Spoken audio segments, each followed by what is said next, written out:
Welcome back to the Lineout Lab. My name is Peter O'Donnell. In this video, I'm going to talk about a lifting technique we see a lot of at the moment, which is the boost. And here we get two still images of it in practice. One in literally in practice and one in a match. And we can see how the jumper is fully, I suppose, on his own. He's not being fully supported at the maximum point of his jump. So there's a few discussion points around this which I think are quite interesting in terms of safety is obviously one of the biggest things, and is it appropriate for all levels? And I think that's something which I'll touch on. But from a technical perspective, I think it's a really high level skill execution, and we'll see a few examples of it now in practice. So the first example we see here is actually a defensive scenario where Argentina do it defensively against England in the World Cup, which has been thrown out on social media. Everyone's seen it a lot I suppose. Let's look at it again in slow motion. So we see it's England's ball, and they've animated to the front, and then they're going to do I suppose a slip out where a jumper pops out, bump out, bounce out, whatever you want to call it. And we can see how the Argentinian defender just fully commits to it, and it's an unbelievable image when you see it like that. How much he's unsupported on his own. The big thing about this is if you look at the lifters and where they are, this is probably where the safety comes into it. Is it okay or not? And is he fully supported? There's an effort to support him on his descent, but that's maybe one of the things we see a lot of. I think we need to be very careful of it as coaches and players. Is just throwing a player across that potentially is very dangerous, and I can totally see how that is. You wouldn't want to see that at youth and underage level for sure. But in terms of skill execution to actually do it, I think it's absolutely phenomenal. If we look at the side-on image, we get an even better look at it. And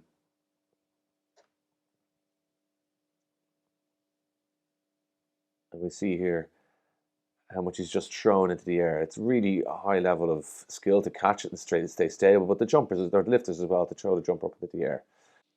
So that's the first example. And this one I posted on social media recently, which was at the start of the Six Nations, where we see Italy do an incredible boost against Scotland. And we can see the difference in terms of here. He's fully on his own. Incredible stability, I think, to catch it and then deliver it whilst you're unsupported, so to speak. And where the safety kind of comes into it is he supported or is he not supported? And for me, as I see this, there is an attempt to kind of make sure he's okay. I can totally understand the concerns around this, but I think these guys are international athletes. They're elite athletes. They've practiced this. Both lifters are there around him. They're going to support him if, for example, if he was potentially got bumped or whatnot. So you'd like to think anyway. But what I really appreciate is the difference in height that we see here. Now, the Scottish defenders, to be fair, I've made a pretty good read here, and they're never going to be at full max in their potential when there's a bit of movement. But we can see the difference here, and that's the same separation you potentially have between your legs and hands. So we can see the Scottish hand here. He's actually, he's pretty close to the ball. To be fair, it's a very good read. And where his hands might normally be, there's a good bit of separation there between, let's say, his backside and or even the back of his legs, if you go on the bands or the ledges or the blocks, whatever you're using, terminology-wise. And even this man here, there's a good bit of separation there, and that's created a good, nice separation here between the Scottish defenders, who, whilst they're not at full, max capacity in terms of their lift and compression, let's say for an iframe, they've done a pretty good job, I would say. And this actually goes back a good few years ago. We see the All Blacks doing it here, getting a pretty good boost against Italy. Get it here again in slow motion, and we get a nice look at how much I suppose how much separation there is between the lifter and the jumper. Now the difference on this one is that there's a good bit more separation, I'd say, in the Italian example. Okay, here we can see that he's left. His hands aren't on his legs, or they're barely touching his legs.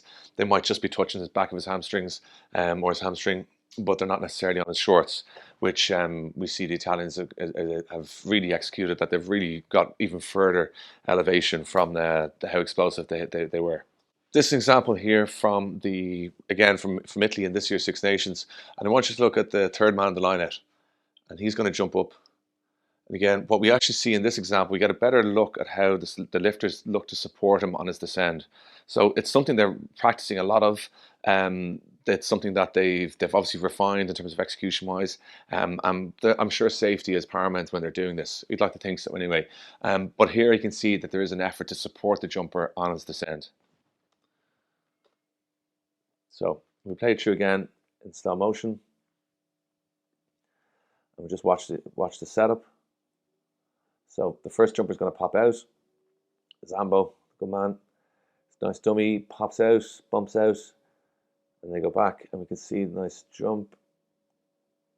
And you can see how explosive. They're literally flinging him up into the air. Fling him, and I can see there's an effort to kind of stay stable, but there, as he's coming down, you can see his legs are a little bit out, but they're making an effort to look after him on the way down. He lands 2 feet with a bit of support. You know, it's not like other jumps and lifts. There were people, let's say, who would not have liked to have seen lifting brought in many years ago for safety reasons and whatnot. And look, here we are, 20 years later, or 25 years later, and even more than that. But I can understand the safety concerns, particularly if you lose a player stability-wise and he's slightly maybe offset from where he jumped. I can totally understand that. So there's a couple of things that I think are really important. Your lifters are really on the ball. If you're practicing this, I think if you're at an elite level, I think you need to condition it and build it up gradually. Obviously, you're doing your work in the gym and whatnot, and from a technical perspective, the lifts that you're doing correlate to this type of movement. But as well, that maybe you might add in extra players to support this and practice this and refine it. And add in a bit of disruption as well if 2 players are competing for the ball at the same time, which might knock you off balance. So there's a few things that I think you can be conscious of with regards to this type of movement. But we can see again, as he comes down, the lifters, they do look to try and support him on that descent, which again, some people may not be happy with that.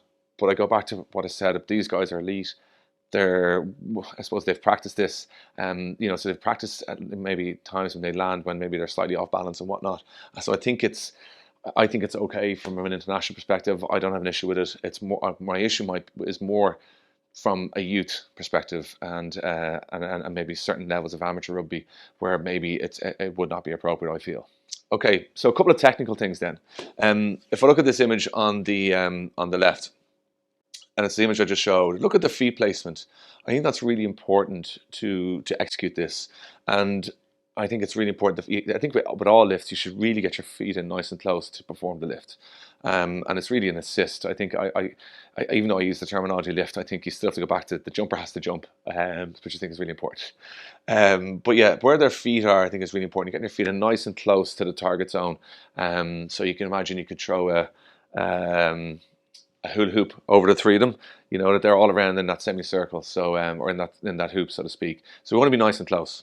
If we look at this image, what I like about this is, again, we can see their feet are nice and close, but I like where their hands are and how fully extended they are. So they're not off balance, and I know every jump isn't necessarily going to be like that, or every lift is going to be like that, but I think it's really important we aim for that, like both hands are in nice and close to the jumper. We want to stay nice and tight. We want to support him on the descent. That's really, really important. And we also want to factor in that maybe we want to make sure there's no breaks in the seam. And this, which leads on to the next thing, which I think is which potentially is important for teams if you're considering the boost, and that is if you're going to maul. Some teams do this. I think it's really tricky, not dangerous. I think it's tricky to get a really good maul. Here we can see full separation, see where the hands are. They'd start on the backside or on the shorts, and now they're not. Now they're on the back of his legs as the back lifter. The same with the front lifter. So now you can see there's a bit of separation there as he's descending, and Wales are going to set up for a maul. So not a lot of teams go for a maul. I think it's really tricky to do a boost lift and then set yourself up for maul. I think that's quite a challenging exercise and activity to do. And as he comes down on the descent, we can see the back lifter is getting pumped just on his head on the outside here, and it's hard for him to stay connected then to the jumper. So I think it's a really challenging skill to execute for mauling in particular. And here we see another example of it. Almost the same personnel. Okay, so we see number 7 going up. Bit of separation there, and he does try and kind of stay connected to him as a backlifter, but it's a really challenging exercise, and nothing necessarily comes out of some of the mauls they tried in this particular game. So we look at it again. So we look at the execution here. So they get their feet nice and close, full extension, bit of separation in terms of lift jumper, and then he gets into that seam there. It's really hard to build a maul, I think, when you're in that type of setup. The other thing that I want to factor in is defensively. So some teams do it defensively. I showed you the Argentinian example at the start. I'm going to finish with Argentina, All right, and here we see it in the red zone. They go for a boost lift. They don't get too far away from it, to be honest with you, and see how they almost throw him out. Now that I think is something we need to be very, very careful of in terms of just that safety aspect. But the lifters go to support the Maul defensive effort. So which unfortunately defensively it results in an attacking try. So it's a high risk, high reward scenario if you're going to do it in the red zone. But even just generally, I think if you're going to do it at all, yes, it can pay off like we see in the first example, but there's times when maybe it might not pay off, and regardless if this is the red zone or not. So it's a useful tool. I like it. I think it's a high level of skill execution, but I think we need to be careful of safety aspects. So thanks for watching. Let me know your thoughts.